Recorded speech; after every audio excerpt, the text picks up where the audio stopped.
Halo, kembali lagi di channel gue, Syauki Rizkulori. Kali ini di video ini gue mau bahas tentang eksperimental psikologi. Nah, ini ada 11 anak laki-laki yang usianya itu 11 tahun ya. Jadi mereka tuh dikirim ke sebuah camp musim panas terpencil di Oklahoma. Nah, di sana tuh nggak ada senjata, nggak ada ideologi, terus kemudian nggak ada dendam nih. Namun dalam hitungan hari mereka akan saling membenci, menyerang dan menghancurkan simbol satu sama lain. Ini bukan kecelakaan, ini bukan kenakalan anak-anak, melainkan ini adalah eksperimen. Dan kasus ini dikenal sebagai Robert Cave Experiment, salah satu studi paling yang mengganggu dalam sejarah psikologi. Pada musim panas tahun 1954 di Oklahoma masih sunyi tuh dari hiruk pikuk kota besar. Di selatan negara bagian itu tersembunyi sebuah lokasi yang bernama Robert Cave State Park. Tempat ini dipilih bukan karena keindahannya, melainkan karena keterpencilannya. Hutan lebat sungai kecil yang bernama Namokachin Creek. Kabin kayu yang berjajar rapi yang cukup jauh antara satu dengan yang lainnya, untuk memisahkan manusia tapi cukup dekat untuk diawasi. Dan disinilah kasus dimulai.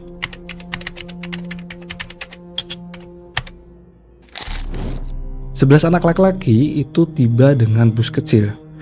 Usia mereka hampir 11 tahunan lah, dengan wajah polosnya tanpa catatan kriminal apapun dan tanpa sejarah konflik. Namun ini bukan memilih secara acak. Para peneliti telah menyaring ratusan anak sebelumnya, satu anak per sekolah. Tidak boleh saling mengenal, tidak boleh saling punya rival. Latar belakang mereka diseragamkan. Kulit putih, terus beragama Kristen Protestan, kelas menengah ke bawah, kemudian dia memiliki keluarga yang stabil, dan nilai akademiknya yang normal. Nah, dalam penyelidikan ini disebut dengan kontrol variabel. Semua perbedaan dihilangkan kecuali satu yang belum dibuat.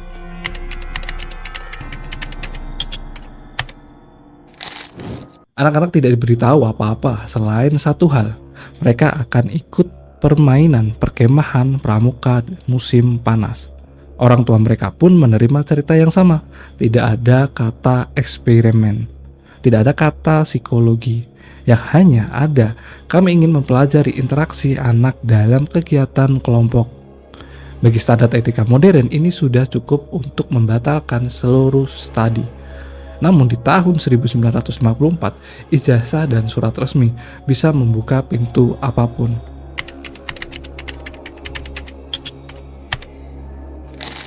Hari-hari pertama berjalan seperti biasa. Tidak ada tekanan, tidak ada konflik. Mereka berenang di sungai, mendaki gunung, di jalur hutan, bermain bola, bercanda sebelum tidur. Dan disinilah langkah pertama manipulasi terjadi.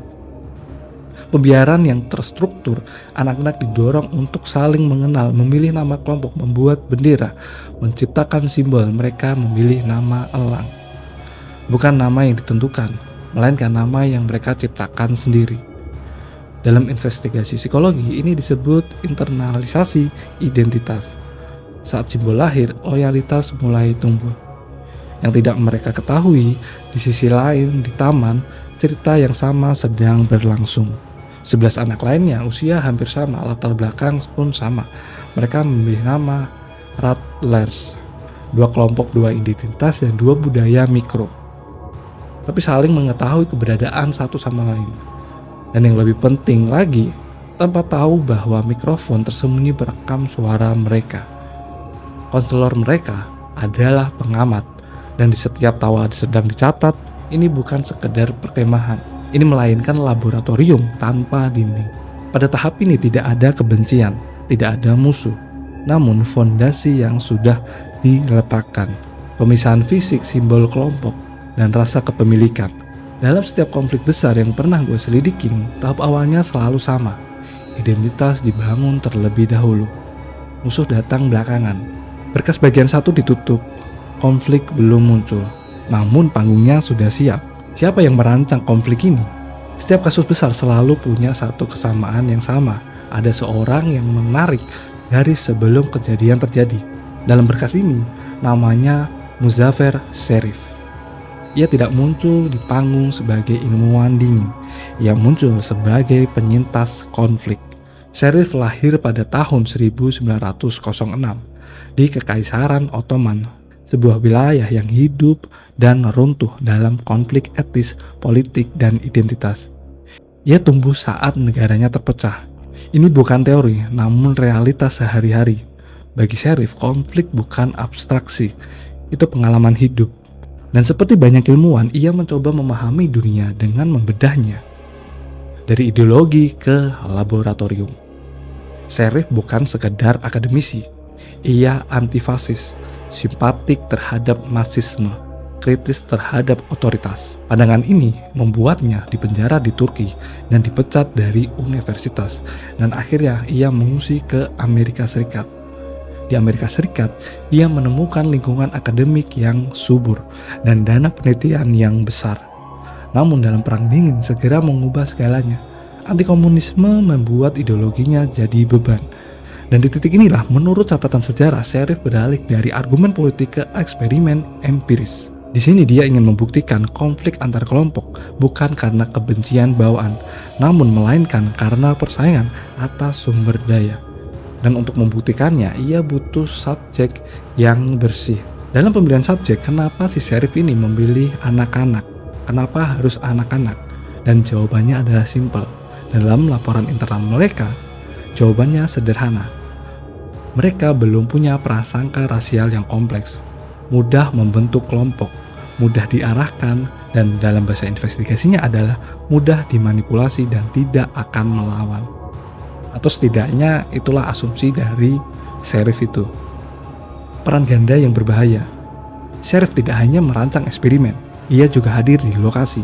Ia menyamar sebagai staff camp dengan nama samaran dan senyum yang ramah.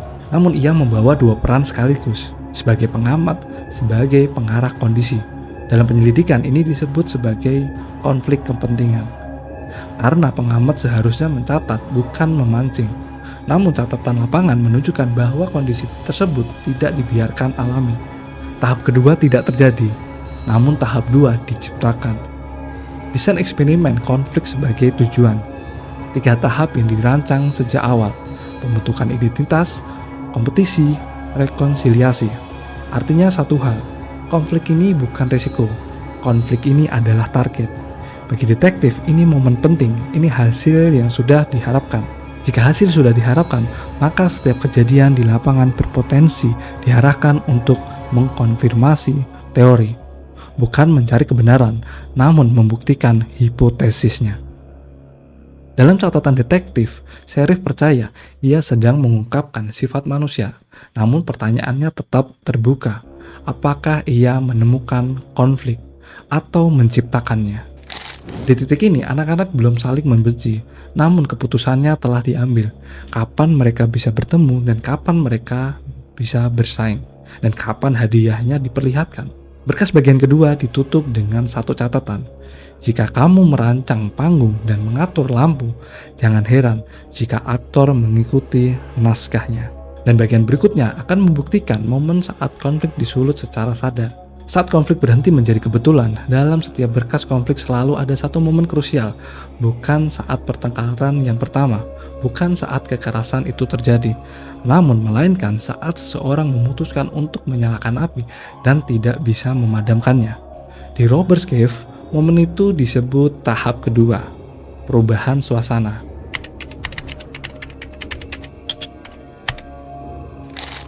Hari-hari awal telah berlalu. Identitas sudah terbentuk, bendera pun dikibarkan, nama kelompok diucapkan dengan bangga. Lalu datang pengumuman kecil yang disampaikan dengan santai, seolah tidak penting. Ada kompetisi hadiah yang disiapkan, piala yang dipajang, pisau dan medali diletakkan di depan mata anak-anak. Dalam investigasi psikologi ini disebut sebagai eskalasi insentif. Ketika hadiah diperlihatkan, taruhannya berubah. Bahasanya pun ikut berubah. Sebelum kompetisi dimulai, para peneliti menyamar sebagai staf. Mendengar perubahan nada bicara, lapangan itu milik kami. Mereka pakai area kami. Ini bukan lagi permainan, ini soal teritori. Dalam catatan sejarah, bahasa kepemilikan adalah tanda awal konflik yang serius. Karena begitu wilayah diklaim, pelanggaran terasa personal. Pertemuan jarak dekat pertama tidak diatur sebagai rekonsiliasi. Tidak ada fasilitas, tidak ada pengawasan yang ketat. Hanya ada dua kelompok yang akhirnya saling melihat. Hasilnya pun cepat. Ejekan, panggilan nama, nada menghina, dan para staf mencatat mereka tidak menghentikannya. Dalam standar camp biasa, ini akan dihentikan sejak awal. Di sini, ini dibiarkan berkembang.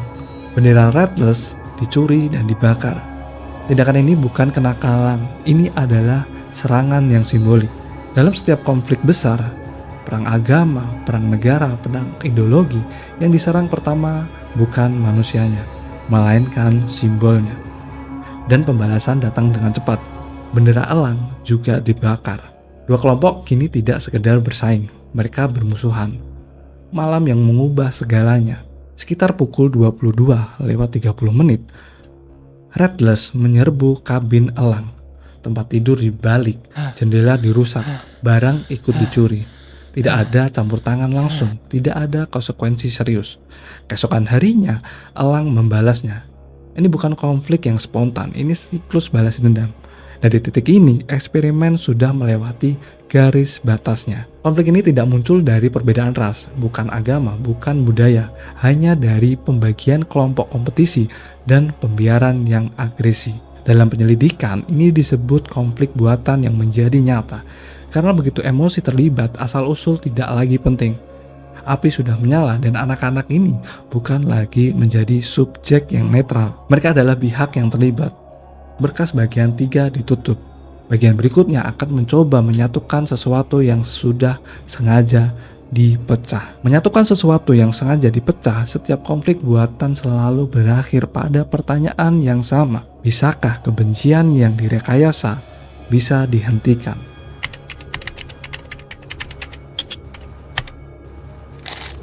Di Robert's Cave, jawabannya tidak sesederhana itu. Solusi yang gagal. Setelah kekerasan meningkat, Sheriff dan timnya mencoba langkah paling sederhana. Makan bersama, menonton film bersama, duduk di ruang yang sama. Secara teori, kontak akan menurunkan prasangka. Di lapangan yang terjadi justru sebaliknya. Hinaan, ejekan, dan lemparan makanan. Dan dalam catatan sejarah, ini penting. Kontak tanpa tujuan bersama hanya memperbesar jarak. Kedua kelompok tetap memilih duduk terpisah. Mereka tidak bisa bercampur. Mereka bertahan di wilayah masing-masing. Maka dari konflik itu, taktik pun ikut diubah. Bukan lagi bertemu, namun melainkan bekerja sama. Batu besar menutupi sumbernya. Anak-anak diberitahu dibutuhkan banyak orang untuk memperbaikinya. Ini bukan soal kebetulan, ini rekayasa skenario. Dan untuk pertama kalinya, sejak konflik dimulai, anak-anak dari dua kelompok bekerja bahu-membahu. Tanpa ejekan, tanpa teriakan. Masalah bersama mengalahkan identitas kelompok. Setelah air kembali mengalir, sesuatu pun ikut berubah. Anak-anak bermain bersama, menangkap kadal, mengukir peluit kayu. Tidak ada lagi dalam formasi kelompok. Ini hal kecil, tapi bagi detektif, perubahan mikro sering menandakan pergeseran yang besar. Namun gesekan ini belum sepenuhnya hilang. Saat dipisahkan lagi, ejekan kembali muncul. Artinya satu hal, perdamaian ini rapuh. Negosiasi yang tak terduga. Masalah berikutnya adalah film Treasure Island. Camp tidak punya cukup uang. Anak-anak ingin menonton. Awalnya, masing-masing kelompok menolak membayar. Lalu negosiasi. Akhirnya disepakati kedua kelompok menyumbang jumlah yang sama. Bukan karena persahabatan, melainkan karena kepentingan bersama. Dalam konflik dunia nyata, ini sering jadi titik balik. Momen penentu. Truk yang membawa anak-anak ini mogok. Anak-anak diminta untuk menariknya secara bersama. Bukan melawan satu sama lain, tapi melawan sesuatu di luar mereka. Dan ketika truk itu akhirnya bisa bergerak, sorak-sorai meledak. Tidak ada elang, tidak ada rattlers. Sheriff menyebutkan ini bukti teorinya. Tujuan superordinat. Bisa meredamkan konflik. Dan dalam bahasa tertentu, ia benar. Namun sebagai penyelidik, gue menulis catatan ini. Jika konflik ini diciptakan secara artifisial, maka perdamaian yang menyusul juga harus dipertanyakan keasliannya. Karena tangan yang sama yang menyalakan api juga yang mengatur air. Berkas bagian 4 ditutup. Tersisa satu bagian terakhir saat berkas dibuka ulang dan kebenaran mulai retak. Kebenaran yang tidak masuk dalam laporan resmi, kasus ini di atas kertas dinyatakan berhasil, dan dua kelompok yang awalnya bermusuhan akhirnya bisa bekerja sama. Konflik pun ikut mereda, persahabatan mereka kembali muncul, dan di dunia akademik pun mencatatnya sebagai bukti kuat, realistik, konflik teori. Namun setiap detektif memahami satu hal, laporan resmi jarang menceritakan seluruh kisah, fakta yang tersembunyi di balik data. Bertahun-tahun setelah eksperimen berakhir, dokumen mentah dibuka kembali, catatan lapangan, rekaman suara, dan memo internal. Dan temuan-temuan ini mulai mengganggu narasi yang rapi. Para staf tidak selalu netral, kadang memprovokasi secara halus, lebih sering mencatat daripada menghentikan kekerasan. Dalam beberapa insiden, alih-alih melerai perkelahian, staf malah mengangkat kameranya, bukan tangan. Masalah etik anak-anak sebagai alat. Anak-anak ini tidak tahu mereka sedang diteliti, tidak bisa memberi persetujuan secara sadar, dan orang tua mereka tidak diberikan gambaran secara penuh. Dalam standar etika modern, eksperimen ini tidak akan pernah lolos. Kekerasan yang dibiarkan, trauma potensial diabaikan, semua demi satu tujuan, membuktikan sebuah teori. Validitas ilmiah yang dipertanyakan. Tidak ada kelompok kontrol, tidak ada kondisi pembanding yang benar-benar netral. Kita tidak tahu apakah konflik akan muncul secara alami atau apakah itu hasil desain eksperimen semata. Dalam studi sebelumnya, tahun 1953, anak-anak justru menolak konflik dan tetap berteman, bahkan bersatu melawan peneliti. Fakta ini jarang disorot karena fakta itu tidak mendukung teori. Pada tahun 2018, peneliti Gina Perry menerbitkan buku The Lost Boys. Ia menelusuri arsip asli dan menemukan bahwa manipulasi lebih besar dari yang diakui. Bahasa laporan sengaja dibuat secara netral dan kegagalan dikaburkan. Kesimpulannya sederhana namun tajam. Konflik yang diamati tidak sepenuhnya alami, melainkan ia dipandu. Eksperimen Robert Cave mengajarkan kita satu hal kebenaran yang pahit. Manusia memang mudah dibentuk, namun juga mudah diarahkan untuk melakukan hal seperti itu. Bahaya sesungguhnya bukan pada anak-anak di camp itu, melainkan pada keyakinan bahwa konflik adalah sifat alamiah dan bukan hasil desain. Karena jika konflik bisa diciptakan dengan simbol, dengan hadiah, dan dengan narasi, maka ia juga bisa diciptakan di masyarakat yang jauh lebih besar. Berkas ini gue tutup dengan satu pertanyaan. Jika 11 anak ini bisa saling membenci tanpa ada alasan yang nyata, berapa banyak konflik di dunia ini yang sebenarnya tidak pernah perlu terjadi? Kasus selesai, namun pelajarannya masih hidup. Begitu cerita kisah tentang 11 anak ini. Jika teman-teman suka dengan video ini, silahkan klik like. Jika teman-teman belum subscribe, silahkan subscribe dulu. Terima kasih sudah menonton video ini sampai selesai.